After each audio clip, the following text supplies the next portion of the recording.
How do we make sports card breaking better? I have an idea I'm going to share with you, and I'm looking for comments, feedback, the whole nine yards. I think there's two things we need. First, we need some leadership, and second, we need initiative, someone to take the step to make it happen. Now, I'm going to propose the idea, lay out what I think needs to happen, and then let's see what happens from there. Okay. But I'm not the leader, and I'm not the breaker to take the initiative. But in my opinion, I love sports card breaking, and I feel like sports card breaking is taking a negative kind of punch in the eye. And I worry about where breaking is and where it's going. But it is so critical to the hobby. It is, in my opinion, the lifeblood of the hobby. Now, people argue that debate. Oh no, it's not. But look, there's two types of people in the hobby. There's a hunter and there's a gatherer. Some guy's got to go up to the box and be bold enough to stick it with a stick and poke it and open it. Another guy gathers the cards that come out of it. Now, I remember back in 2015, 16, there was a breaker culture. And what breaker culture did really well, and again, they weren't really an organization or a governing body, but what they did really well is they allowed you to post reviews and feedback on breaks and breakers. I would go there before I go into a break and see if the breaker had a review. And if I had a bad time, I could leave a review.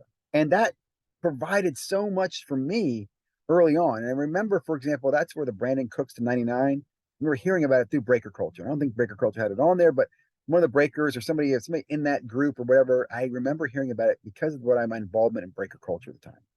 What I'm saying is the community today, the hobby today needs a leader or somebody to come up and put together the infrastructure that is I'm going to call it a chamber of commerce for breaking. Okay. That has an elected board or an appointed board of advisors or people who can oversee some rules. And this should not be a full-time bureaucracy. It should be a part-time voluntary um, position. Or basically, look, you set aside some code of ethics, some guidelines, some rules from breaking, some how-to educational stuff. A lot of good stuff's out there, right? You can even have some, tips on, if you want to go the gambling route for how you get help if you have a gambling problem, type of crap. But you can do a lot of just great awareness on how to get in a break, what a break is, and then bring those people into a breaking community.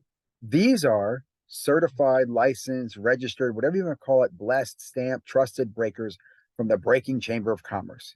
It'd be great if you had like the fanatics, PSA say, hey, we support the Breakers Chamber of Commerce too. And what that would do is, again, if I'm a breaker, one of those big breakers, I would go get vetted and they'd have a review. They check, hey, do you do things? Do you have cameras? How many cameras do you have on? Do you have a library?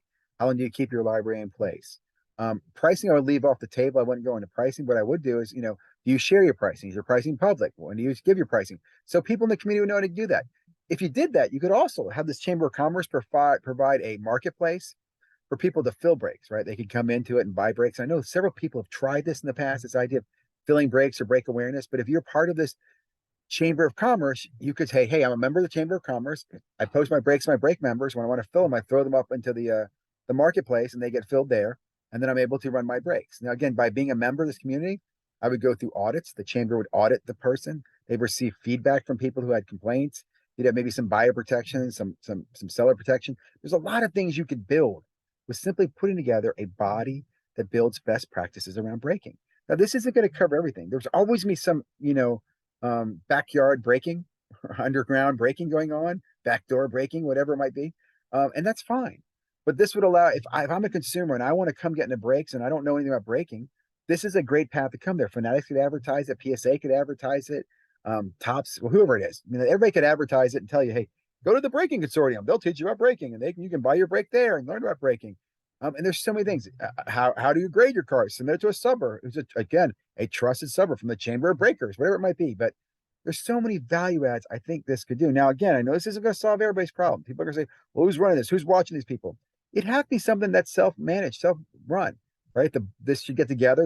They should meet publicly at the national every year. This Chamber of Breakers. They should talk about good reviews. They should also be able to list big breaks, big hits they've had over there. Maybe give statistical information. We've opened this many cases, not of individuals, but for the consortium opened this many cases. So much data and stuff they could provide back. Here's another thing they could do. They could potentially, and this is up to what the consortium does, be a buyer to fanatics or to companies that sell products, a bulk buyer, right? They buy as one organization, and then each group would have an allotted amount of cases they could get to. I don't say allocation. Let me say allotted based on percentage of money they had. Hey, we're going to buy 100 cases. I can buy 10. I'm going to buy 20. I've got 50,000. I'll buy 50, whatever it might be. But let those be sold amongst the different, the break community. I've seen this attempted in the past where groups did try to, pull together their breaking resources. In the past, it didn't, I think it didn't work because they kind of grew into their own major organizations. Jaspy, for example, I think was part of the Ripping Wax brand at one point. There were several brands underneath that. I want to say Platinum might have been under that as well at one point. Anyway, hopefully this idea percolates in your head. I'd love to see this run. In fact, there's several people I think could help get this going. I mean, I think another thing is a lot of people don't understand breaking, understand the value of breaking. Again, like I said before, I think it's very important. It's easier for me to get into a box break than it is for me to open a box by myself. And we need those boxes to be open, right? Hunters, gatherers. Love to have your feedback. Like, comment, subscribe. What do you guys think about this? Would a breaking chamber of commerce, a breaking self-regulation, does that work? Can we do it? Can we make it happen? A lot of skeptics would say no. I say yes. Tell me I'm wrong.